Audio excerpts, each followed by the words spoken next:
नमस्कार दोस्तों, मैं हूं दिनेश महावर। आज हम इस सेशन में करने वाले हैं शैक्षिक प्रबंधन के बारे में। बहुत ही ज़्यादा इम्पोर्टेंट एमसीक्यूज लेकर आया हूं आपके लिए, बहुत ही ज़्यादा हेल्पफुल रहेंगे जो शैक्षिक मैनेजमेंट, स्कूल मैनेजमेंट के टॉपिक्स हैं।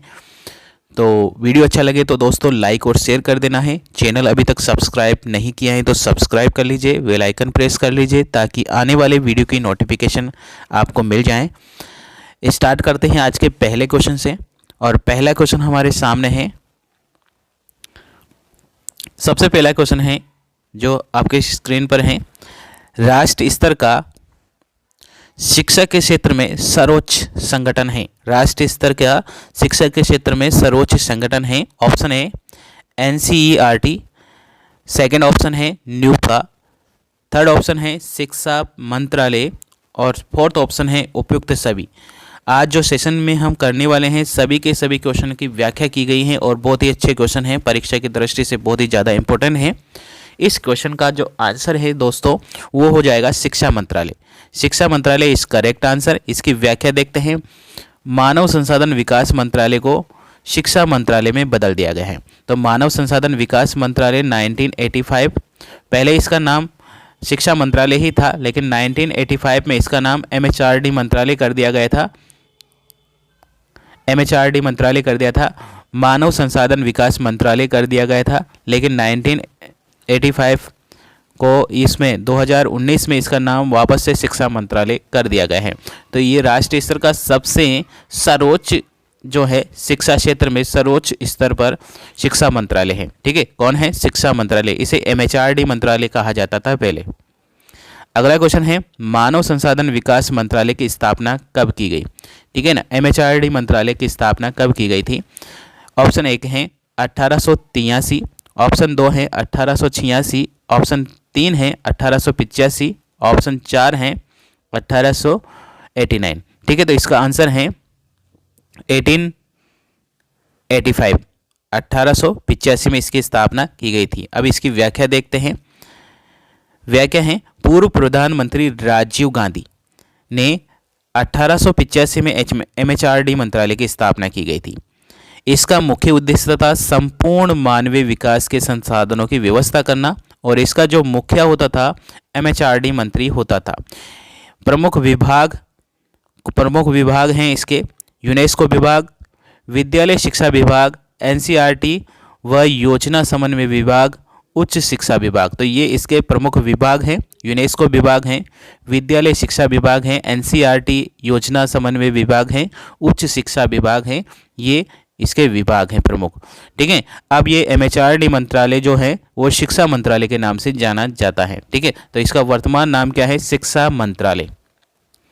नेक्स्ट है भारत में शैक्षिक प्रशासन के लिए कितने स्तर हैं? 2, ऑप्शन 3, ऑप्शन 4, ऑप्शन 4, 5। ठीक है, तो अभी वर्तमान में इसके कितने स्तर हैं दोस्तों? तो इसके वर्तमान में 3 स्तर हैं। कौन कौन से 3 स्तर हैं? आइए देखते हैं व्याख्या। पहले 3 स्तर कौन कौन से हैं इसके देखते हैं। तो इसका आंसर हो जाएगा 3 स्तर। ठीक है, तो ये 3 स्तर आपके सामने हैं स्क्रीन पर। भारत में शैक्षिक प्रशासन के 3 स्तर हैं। एक राज्य स्तर है, एक केंद्र स्तर, एक राज्य स्तर और एक स्थानीय स्तर है। यानी कि 3 स्तरों में इसे बांटा गया है। ठीक है, नेक्स्ट है अगला क्वेश्चन, फोर्थ क्वेश्चन जो भी बहुत ही इंपॉर्टेंट है। राजस्थान में यानी कि राज्य में शिक्षा किसके अधीन होती है? मुख्यमंत्री, शिक्षा मंत्री, राज्य मंत्री या इनमें से कोई नहीं? तो राजस्थान में जो शिक्षा मंत्री होता है उसके अधीन शिक्षा होती है। तो इसका आंसर हो जाएगा शिक्षा मंत्री। ठीक है, शिक्षा मंत्री इसका करेक्ट आंसर हो जाएगा। ऑप्शन नंबर 2 यहाँ पर शिक्षा मंत्री। व्याख्या देखिए, राज्य में शिक्षा मंत्री के अधीन होती हैं। ठीक है, अगला क्वेश्चन है न्यूपा। न्यूपा के कितने विभाग हैं? न्यूपा के कितने विभाग हैं? ठीक है, न्यूपा के कितने विभाग है? ऑप्शन 1 है 8, ऑप्शन 2 है 9, ऑप्शन 3 है 10, ऑप्शन 4 है 11। तो न्यूपा के कितने विभाग हैं? न्यूपा के 10 विभाग है दोस्तों। कितने विभाग है? 10 विभाग हैं। ठीक है, न्यूपा के कितने विभाग हैं? 10 विभाग हैं। ठीक है, व्याख्या देखते हैं। न्यूपा के टोटल 10 विभाग हैं। इसका पूरा नाम क्या है? National university education planning and administration. NUEPA का फुल फॉर्म क्या है? National university education planning and administration, ये न्यूपा का फुल फॉर्म है। ठीक है, तो याद रखना है, परीक्षा की दृष्टि से इंपॉर्टेंट है। इमाइस, इमाइस के कौन सा विभाग, इमाइस न्यूपा का कौन सा विभाग है? ठीक है, तो इमाइस न्यूपा का कौन सा विभाग है? 9वां विभाग, 10वां, 8वां या 11वां? तो न्यूपा का 8वां विभाग है। कौन सा विभाग है? 8वां विभाग है। तो ठीक है, इसका आंसर हो जाएगा 3। और इसकी व्याख्या देखें, न्यूपा का 8वां विभाग है। इमाइस का फुल फॉर्म क्या है? Education management information system, education management information system. EMIS का फुल फॉर्म क्या है? Education management information system. बार बार बोले, एजुकेशन मैनेजमेंट इंफॉर्मेशन सिस्टम, आपको याद हो जाएगा। बड़े से अच्छे से इसको 2-3 बार वीडियो को देख लोगे तो अपने आप ही सभी क्वेश्चन आपको याद हो जाएंगे। ठीक है, अगला क्वेश्चन है इमाइस। इमाइस के द्वारा कितने प्रकार की सूचनाएं एकत्रित की जाती हैं? इमाइस के द्वारा कितनी प्रकार की सूचनाएं एकत्रित की जाती हैं? तो 9 प्रकार की सूचनाएं एकत्रित की जाती हैं दोस्तों। और इसकी व्याख्या देख लेते हैं, इसमें कितनी प्रकार की सूचनाएं एकत्रित की जाती हैं? 9 प्रकार की सूचनाएं एकत्रित की जाती हैं। नेक्स्ट आगे देखते हैं अगला क्वेश्चन। यहाँ पर इसका अगला क्वेश्चन है PMIS, PMIS का फुल फॉर्म क्या है? ऑप्शन 1 है program management information system, second option है planning management information system, third option है project management information system, fourth option है प्रोजेक्ट मैनेजमेंट इंफॉर्मेशन सिस्टम। ठीक है, तो इसका जो करेक्ट आंसर है दोस्तों वो हो जाएगा option number 3, project management information system. Project management information system इसका करेक्ट आंसर है। तो व्याख्या देखिए, PMIS के जो फुल फॉर्म है प्रोजेक्ट मैनेजमेंट इंफॉर्मेशन सिस्टम है। इसमें विभिन्न प्रकार की परियोजनाओं की प्रगति से संबंधित में भौतिक एवं वित्तीय सूचनाएं एकत्रित कर परियोजना की प्रगति का विश्लेषण किया जाता है। ठीक है, तो PMIS क्या है? PMIS क्या है? प्रोजेक्ट मैनेजमेंट इंफॉर्मेशन सिस्टम है। प्रोजेक्ट मैनेजमेंट इंफॉर्मेशन सिस्टम है और ये विभिन्न परियोजनाओं की प्रगति से संबंधित में भौतिक और वित्तीय सूचनाएं एकत्रित करता है और परियोजनाओं की प्रगति का विश्लेषण करता है। ठीक है, तो याद रह जाएगा आपको इस इंपॉर्टेंट क्वेश्चन का। 9वां क्वेश्चन अगला है, शिक्षा विभाग राजस्थान के महत्वपूर्ण आदेश किस में प्रकाशित होते हैं? यानी कि शिक्षा विभाग द्वारा जो राजस्थान में महत्वपूर्ण आदेश प्रकाशित किए जाते हैं वो किस में प्रकाशित किए जाते हैं? ऑप्शन 1 है जनरल, सेकंड ऑप्शन है दिशा में, थर्ड ऑप्शन है शिविरा में और फोर्थ ऑप्शन है इनमें से कोई नहीं।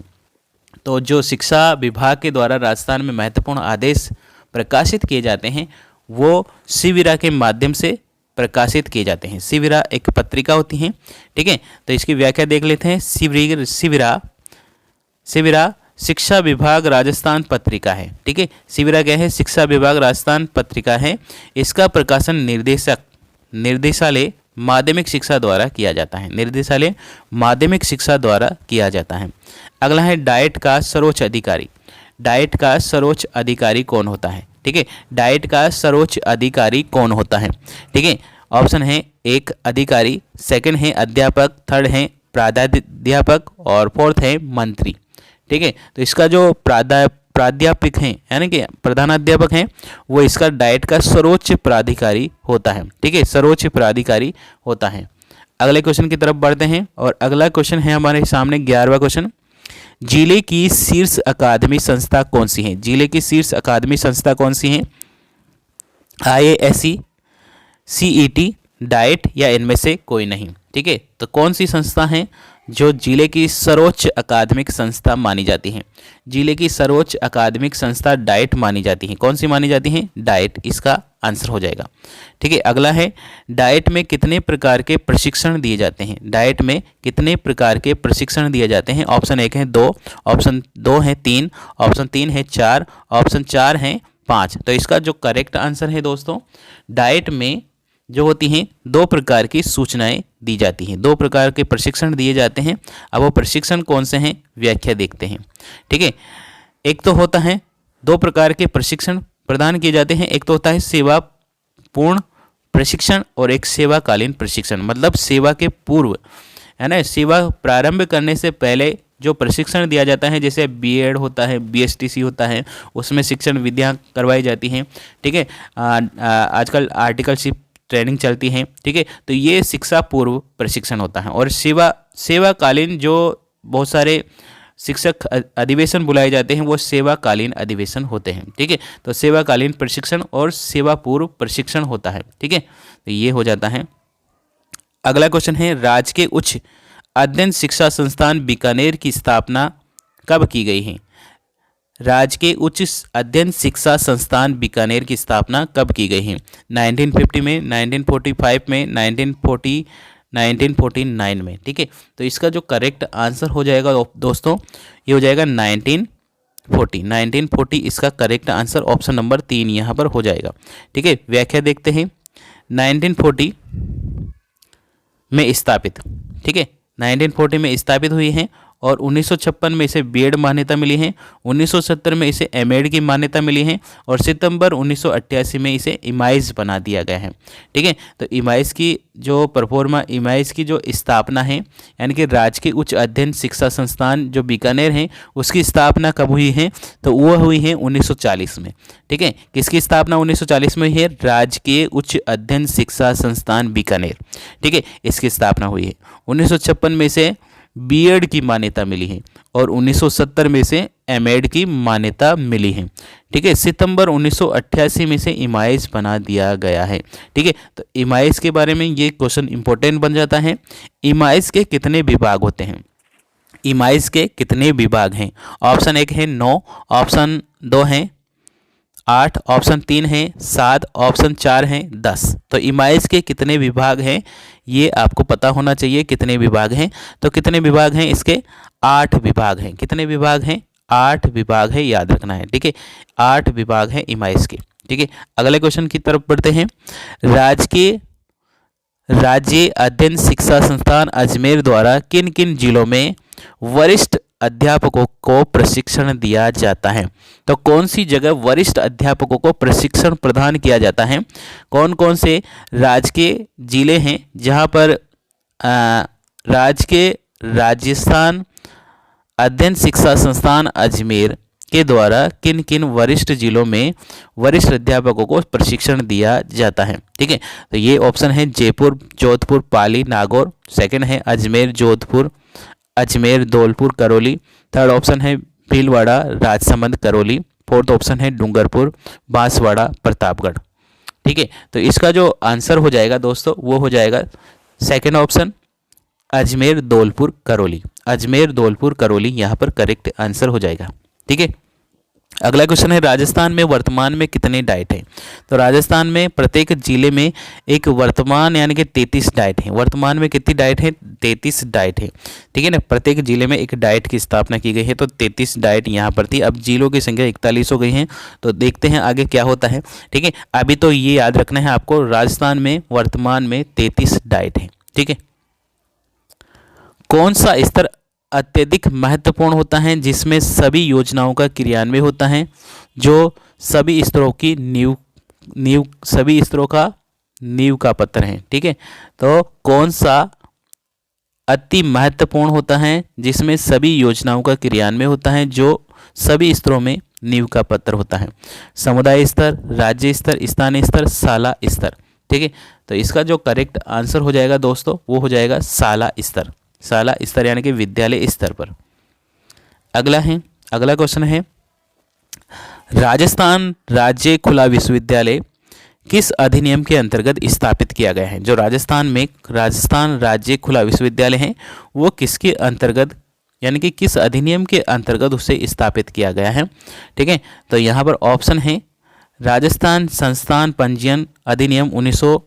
यहाँ पर जब भी पंजीयन का नाम आ जाए तो आपको याद रखना है 58, पंजीयन 58। तो इसका थर्ड ऑप्शन यहाँ पर करेक्ट हो जाएगा, राजस्थान संस्थान पंजीयन अधिनियम 1958। 1958 में इसको स्थापित किया गया था।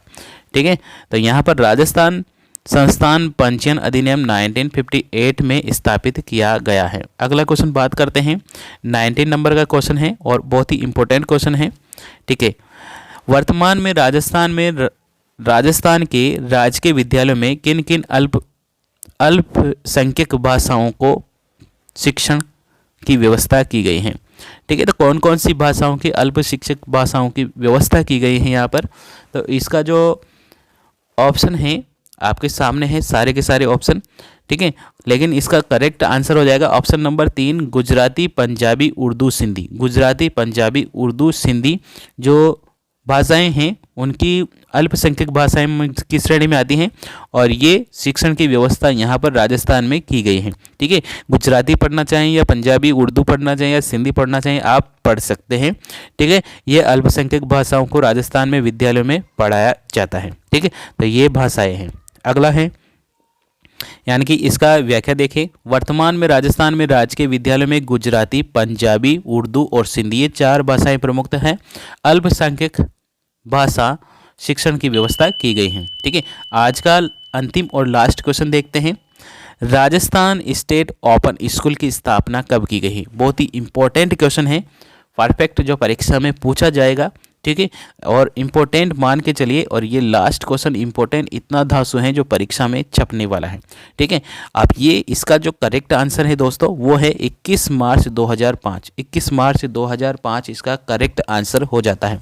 ठीक है, तो राजस्थान स्टेट ओपन स्कूल की स्थापना 21 मार्च 2005 को की गई है। वीडियो आपको दोस्तों अच्छा लगा हो तो लाइक और शेयर कर देना है। चैनल अभी तक सब्सक्राइब नहीं किया है तो सब्सक्राइब कर लीजिए, बेल आइकन प्रेस कर लीजिए ताकि आने वाले वीडियो की नोटिफिकेशन आपको मिल जाए। थैंक यू, धन्यवाद, जय हिंद, जय भारत।